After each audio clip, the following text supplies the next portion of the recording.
Heat stroke is a syndrome of acute thermoregulatory failure. It is a medical condition where the body's internal thermostat breaks down suddenly.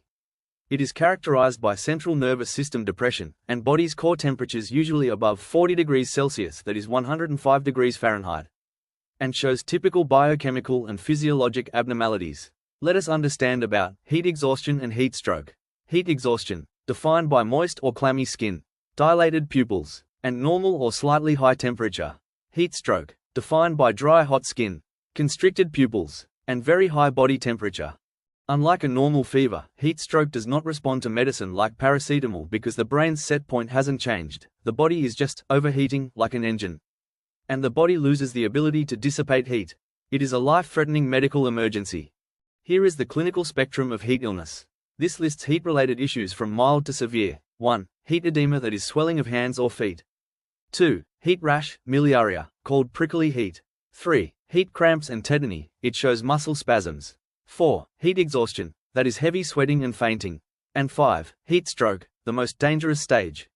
When to suspect heat stroke? 1. Patients exercising in hot weather, especially the elderly or those susceptible.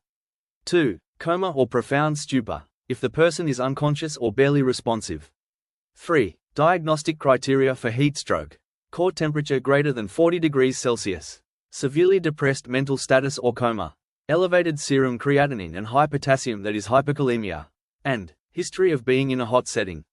Causes of heat stroke: increased heat production, caused by exercise, fever, or drugs like amphetamines and atropine. Impaired heat loss, caused by high humidity, lack of acclimatization that is not being used to the heat, dehydration, or heart disease. Drugs, like anticholinergics, phenothiazines, and alcohol, which stop the body from cooling down. And some debilitating conditions, like skin diseases which stop sweat, cystic fibrosis, or old age. There are two types of heat stroke. First is exertional type, seen in healthy young people like athletes or workers who overwork themselves in the heat. Their body produces more heat than it can get rid of. And second is non-exertional type, that is classic, usually affects the elderly or people with chronic illnesses. It happens because their cooling systems are weak, often due to an inability to sweat properly.